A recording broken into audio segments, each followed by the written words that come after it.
ढेर दिन पयलू हा ससुरा से जाके कौन मजा पैलू पियऊ के पाके। अरे का बता अरे का हो आ गइलू का?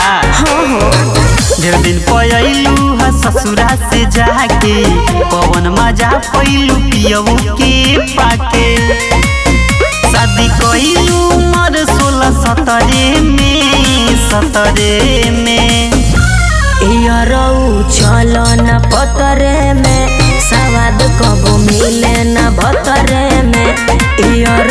चलो न पतरे में सवाद कबो मिले न भतरे में।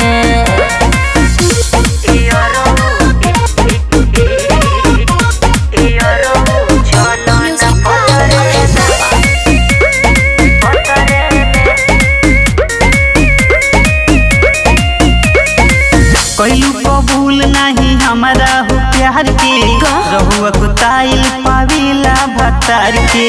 पापा के बात मननी हमार दोस्त नहीं खे बहरा तू चली गइल जल्दी आइब कही के। कइलू कबूल नहीं हमारा हो प्यार के रहुआ कुताइल पाविला भतार के। पापा के बात मननी हमार दोस्त नहीं खे बहरा तू चली गइल जल्दी आइब कही के। लेके भगता त फसता 76 में चलो न पतरे में सवाद कबो मिले न भतरे में। चलो न पतरे में सवाद कबो मिले न भतरे में।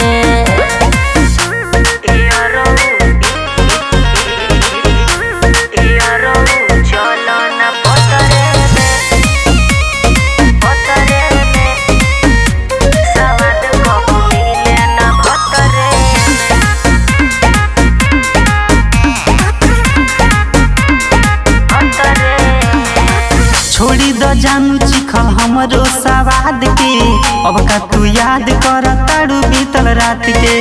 कैसे बताई आर्कियोलॉजिया के बात के फेल भइल बुद्धि खोखा पहले मुलाकात के।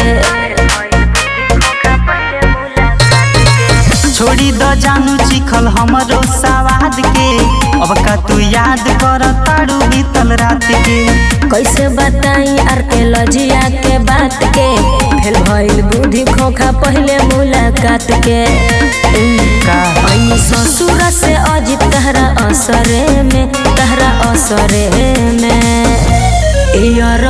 चलो न पतरे में सवाद कबो मिले न भतरे में।